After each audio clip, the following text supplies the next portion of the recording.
Bay, prangka lang. Usahay bitaw makawala gid og gana labi na nga sa imong pag-vlog karon ikatawan ka kay hinay kayo ang imong views. Unya ang nikatawan nimo ang imong pag yung mga amigo, mga silingan, mga barkada, mga tao sa imong palibot. Nakaingon sila nga wala pa ko ni undang nga hinay kayo ga vlog ra gyapon. Bay na mga kailan ako, mga silingan, uban mga barkada gyud. Mga vlogger pud sila, mga kabats ra pud sila nako. Ningnan ko nila nga hinay kaayo nga ako ang views. Unya ang uban daw bago pa lang kasugod diri sa YouTube, kusog ang ilang views. Dayon sikat na. Unya samantalang ako daw 2016 pa ako ang channel. Pero karon nara gyapon ko diri. Bay so walay binuang ako, joker ko nga pagkatao pero nasinati na ako ni sakit ya gid pod. Sakit sa imo ang kasing-kasing pod nga ingon ani ang nahitabo nimo. Naglibog ka nga nung hinay pod ka. Gihimo na pod na ako ang tanan bay mga edit-edit tanan pero siguro sa tao lang gyud pod siguro kung sa kapangutana jud ko bay sa akong galingon nga worth it pa ba niya ako ang pag-vlog pero wait sa bay kaya pa pinirito murag napagong na or wala naman ni kasiga na napalong ng suga tawang siga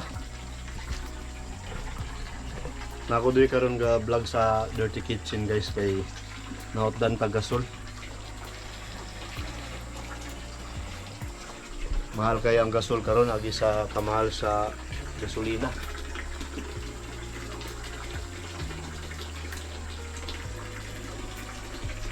Unang nalang ko diri samtang ka vlog galuto pod.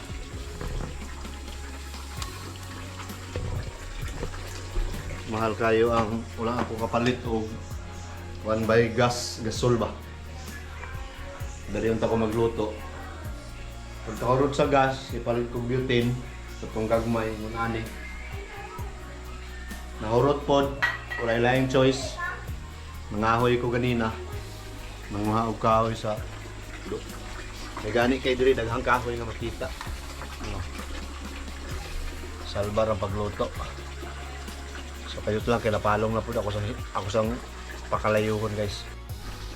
Pero bay bisag ingon ani wala gyapon ko nawadag paglaom. Kay ngano basig parihan ni sa akong hinaling karon nga usahay musiga. Usahay po dili musiga. So relate sa ako ang YouTube nga usahay naa usahay wala. Pero bay basin puhon mubuhilo ra ni siyang siga.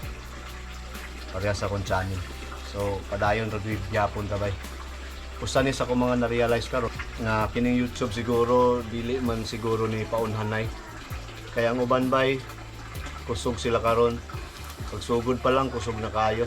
Pero ang uban pod nga nahupas dayon ang ila ang pagkusog silang channel.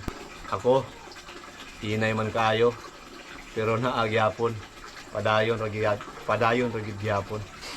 Himuon jud na lang nako ning advantage nga ako ang mga nasinati nga kapit-os ako ang YouTube channel karon. Og kini akong istorya nga 10 years na diri sa YouTube. Dako kayo ning katabang nako bahin sa akong istorya nga ma-share ninyo. 10 years na experience para na ako mao ni ang tinuod nga success. So kung ikaw po small content creator ka nga gikatawan pud ka diha sa inyong mga silingan mismo nga pud gani uban mga kadugo nimo mga barkada mga kabat sa pag-vlog manganchaw sila kay ngano hinay kayo ko hinay kay ka pero ayaw undang bay padayon lang kita bay dili ta muundang tungod lang ana ayaw undang kay tungod gikatawan ka padayon lang kita permanente. So kung pareha ta comment lang mo diha. Comment og padayon bay para dungan ta dili kita mo surrender diri.